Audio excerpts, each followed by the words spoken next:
That fresh morning. That fresh morning. Sur les 104.5 Urban FM, la station urbaine avec Gina. On parle de tests au Covid-19. Oui, on parle de tests au Covid-19 et vous savez que désormais on est à 1004 cas de Covid-19 avec bien sûr un nombre de personnes guéries, mais aussi, alors je vais te dire 1004 cas donc testés positifs avec à l'intérieur 152 personnes guéries et puis 9 décès. Donc en fait la situation ne cesse de s'empirer, on serait tenté de dire. Et dans cette situation qui semble vraiment très très effrayante, on se souvient aussi de la conférence de presse du COPIL dont on parlait hier d'ailleurs, parce qu'il y avait des éléments à l'intérieur qui sont vraiment très importants à retirer.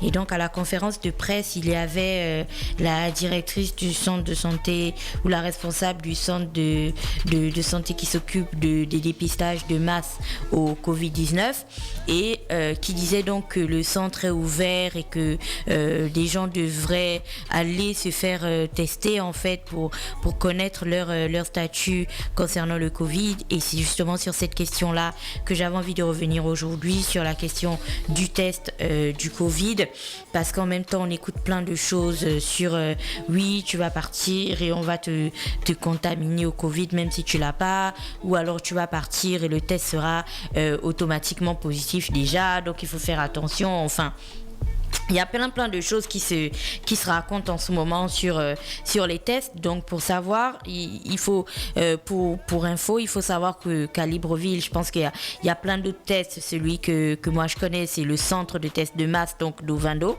Vous allez à Ovendo et vous pourrez du coup faire votre dépistage de Covid. Et là, il y a surtout la question de savoir pourquoi est-ce qu'il est important d'aller faire son test et en quoi est-ce que le test consiste exactement. Alors vous avez certainement dû voir à la télévision que il y a en fait un test que l'on fait qui consiste à prélever un échantillon dans le nez et dans la gorge d'une personne. Donc c'est avec une sorte de long coton-tige, tu vois, et ensuite l'échantillon est envoyé au laboratoire pour rechercher des signes en fait du matériel génétique du Covid-19 et après bien sûr ça peut être approfondi par d'autres tests. Donc c'est grâce à ça qu'on sait si une personne a le Covid ou pas. Et à la question de savoir pourquoi est-ce qu'il est important de se faire tester aujourd'hui, d'abord il faut comprendre que sur un point de vue purement global, donc un point de vue pays et tout, c'est important de se faire tester parce que du coup ça permet au gouvernement, au COPIL, aux responsables en fait de cette question d'avoir une visibilité claire sur le nombre de personnes qui ont déjà le virus et surtout comprendre en fait la progression du virus, savoir si il est juste circonscrit à Libreville, si désormais il est en train de gagner Ntoum, s'il est en train de gagner Franceville et ce genre de choses, voir comment il évolue en fait. Et si vous avez bien regardé la conférence de presse du COPIL, vous avez vu que certains des graphiques, surtout quand on présentait le nombre de les zones qui étaient déjà impactées par le COPIL au Gabon, tu as dû voir le logo de la GIOS sur le côté, tu vois, qui permet en fait d'avoir une vue globale en fait sur le pays et d'identifier de manière claire les zones qui sont touchées par le coronavirus aujourd'hui. Et donc c'est pour cette raison-là, d'abord, premièrement, parce que c'est important de savoir qui l'a eu. Non, c'est important d'abord de savoir qui l'a, mais après, c'est aussi important de savoir qui l'a eu, donc d'identifier les personnes qui sont guéries et tout, parce que imaginez un seul instant que vous ayez le Covid chez vous et que après vous n'avez jamais été testé, vous l'avez donné à toutes les personnes que vous avez par exemple croisées, et puis vous étiez peut-être asymptomatique ou que vous aviez des petits symptômes, mais que vous avez pu y arriver à bout en fait sans avoir besoin de prendre un traitement ou quoi que ce soit, parce que oui, ça existe aussi pour certaines personnes. Donc imaginez que ça se passe comme ça, on n'arrivera pas en fait à identifier la seconde vague.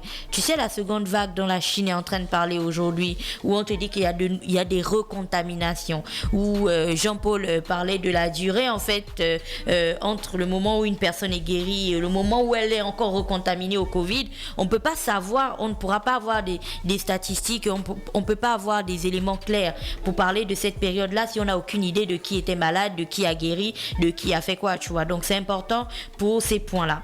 Après, sur un point de vue purement personnel et individuel, c'est important de connaître en fait son statut, on pourrait dire sérologique, virologique, on dirait quoi? Je pense que c'est sérologique. D'accord, donc c'est important de connaître son statut en ce c'est un moment. virus, non? Oui. Le Covid, bah ouais. On pourrait dire virologique. Ouais, peut-être.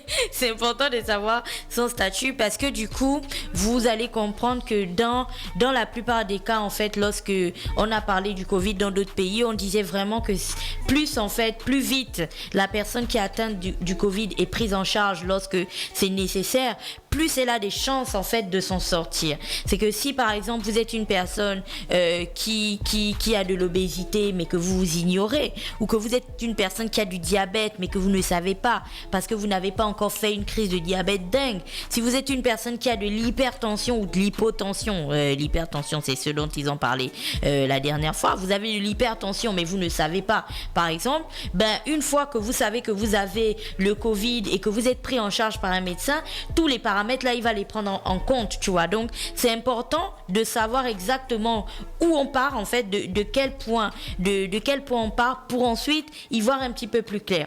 Sur un autre point maintenant qui concerne l'entourage et tout, c'est très très important de savoir si on est malade ou pas, parce que on n'oublie pas qu'au Gabon il y a vraiment très peu de personnes en fait qui vivent toutes seules, genre isolées dans des maisons et tout. La plupart d'entre nous, où vous vivez avec vos parents, votre frère, votre soeur, votre cousin, votre cousine, votre neveu, votre nièce, ou même parfois les oncles, les tontons, les grands-mères et ce genre de choses. Et même quand vous vivez seul dans un appartement, souvent les appartements sont collés où vous partagez en fait certaines choses. Vous pouvez partager le même portail, vous pouvez partager le même robinet, vous pouvez partager la même corde à linge. Enfin, il y a tellement de choses, ou la même poubelle. Il y a tellement de choses que l'on a en commun en fait, surtout quand tu regardes comment les maisons sont construites à Libreville. Il y a tellement de choses qu'on partage qui font forcément réfléchir en fait sur la manière dont on peut gérer le Covid. Du coup, le fait de savoir sa situation vous permettra d'avoir un comportement adéquat. Soit tu te mets toi-même en auto quarantaine parce que tu as fait ton test, tu sais que tu as un Covid positif, tu es asymptomatique, tu n'as pas de comorbidité, ainsi de suite, mais tu te mets toi-même en quarantaine parce que en même temps on peut pas savoir comment va le voisin, on peut pas savoir quel est le dossier médical de la voisine et ce genre de choses. Donc on évite au maximum de contaminer des personnes en fait de manière involontaire, et vous ne pourrez faire ça que si vous connaissez exactement votre statut. Aujourd'hui, quand tu te balades dans Libreville, tu vois qu'il y a encore plein de personnes qui se baladent avec leur masque qu'ils posent sous le menton, tu vois. Mais ces personnes-là, parfois, je vais pas dire parfois, mais si vous regardez les statistiques, pas plus tard qu'hier, par exemple, on avait 141 personnes, 141 nouvelles personnes qui ont été testées positives au Covid. Imaginez qu'on ait envoyé 500 échantillons, par exemple, ou 500 prélèvements au centre de test, et que sur les 500, il y en a 141, donc des tests qui sont sortis positifs. Imaginez donc un seul instant, c'est que ça nous renvoie directement à l'expression que ce médecin avait lorsqu'elle faisait la conférence de presse du COPIL, quand elle disait qu'aujourd'hui au Gabon, il faut considérer désormais tout le monde, enfin à Libreville, il faut considérer désormais toutes les personnes que vous croisez comme des personnes qui seraient potentiellement contaminées au Covid, qui seraient des Covid positifs. Si nous tous on a cette attitude-là, on va essayer de baisser en fait au maximum le nombre de nouvelles contaminations. Pour ceux qui n'ont pas encore observé, là on est parti dans un pic là. Quand le docteur Guy-Patrick Aubian disait que si on ne rectifie pas notre manière de nous comporter, on va arriver aux 400 nouvelles contaminations par jour. Les gens disent oui, voilà, le sort que tu jettes là, c'est toi-même qui vas subir ça. Ce n'était pas une question de sort, c'était une question de prévision claire par rapport à l'attitude de personnes. Aujourd'hui, si vous regardez sur le Corona Map qui est disponible en ligne et tout, vous allez voir que la Chine, par exemple, hier, la Chine a déclaré que 3 nouvelles contaminations. Mais ça a été rendu possible parce que eux, ils ont pu gérer plus tôt, mais surtout, il y a eu la population qui a adhéré en fait aux mesures de prévention. Donc aujourd'hui, il y a encore des personnes. Hier, personnellement, j'ai vu un taxi.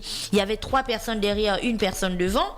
Donc tu comprends bien que dans la tête de certaines personnes, c'est genre le Covid, c'est pour une catégorie de personnes, c'est pas pour eux en fait. Mais c'est ce genre de comportement qui va faire en sorte qu'au fur et à mesure qu'on avance, on va pas s'en sortir. Tu vois, c'est pas parce qu'il y a un agent des forces de police ou de défense qui est dans le taxi que par exemple on ne devrait pas respecter les mesures. Or, tu vas encore voir que le taxi que j'ai vu hier, il y avait bien sûr un agent de force de défense et de sécurité, enfin, qui était à l'intérieur, mais il y avait bien 5 personnes dans le taxi et il y avait aucun respect du tout des mesures. Donc c'est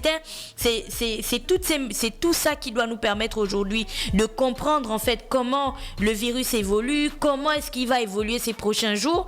Alors si les gens s'offusquent de voir 141 cas, on continue sur cette même lancée, ne vous inquiétez pas.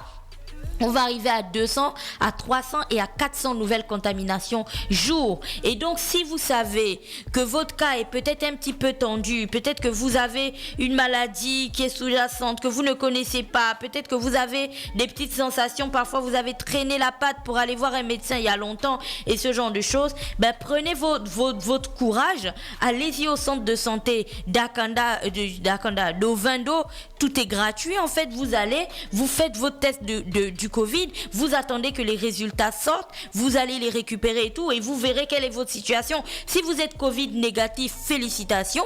Là, vous allez bien prendre conscience en fait du stress que c'est d'attendre des résultats, parce qu'il y a quelqu'un qui disait que c'est pire qu'attendre les résultats du bac, c'est pire qu'attendre même ces résultats lorsqu'on a fait son test du sida, parce que franchement, c'est vraiment un stress pas possible lorsque tu attends tes résultats du Covid. Donc, une fois que vous aurez vécu tous ces moments-là, vous allez du coup prendre ça un petit peu plus au sérieux et vous allez respecter les mesures, mais surtout vous allez comprendre que les personnes qui vivent autour de vous sont très très importantes et vitales en fait, et que voilà, ce serait vraiment trop triste de se lever et de se rendre compte que la personne qui travaillait avec nous est peut-être décédée parce que le point de départ du Covid c'était nous, ou alors la personne qui vivait avec moi aujourd'hui est dans une situation critique parce que le point du Covid dans la maison c'était moi, et ce genre de choses. Alors si on n'a pas envie de vivre en plus de la maladie avec des remords et ce genre de choses, c'est important aujourd'hui de commencer déjà à prendre des bonnes mesures, notamment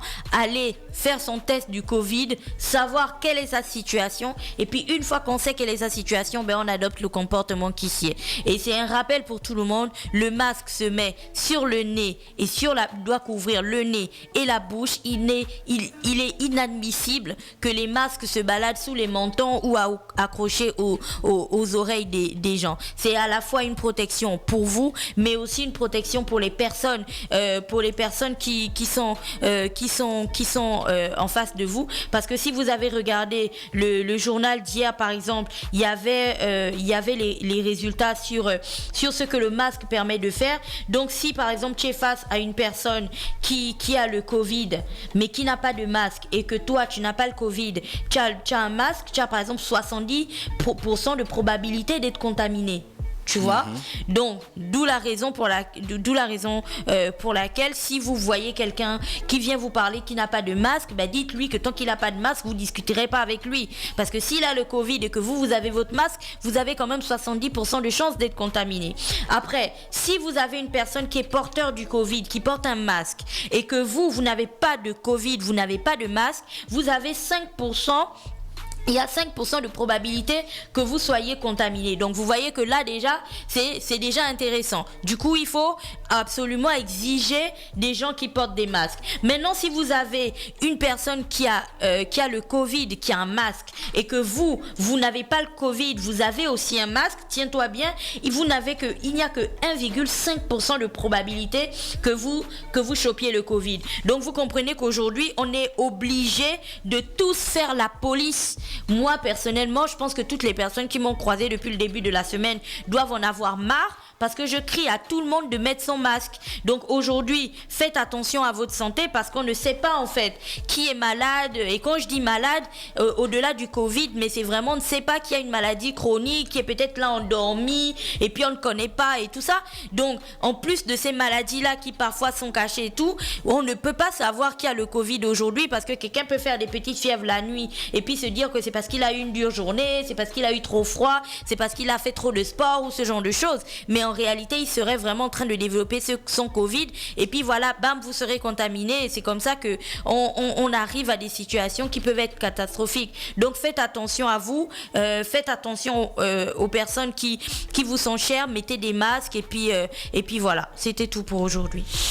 Merci Gina, portez les masques, sinon c'est la catastrophe. Voilà, merci à tous les auditeurs bien connectés sur les 104.5 Urban FM, la station urbaine. Stop Fresh Morning.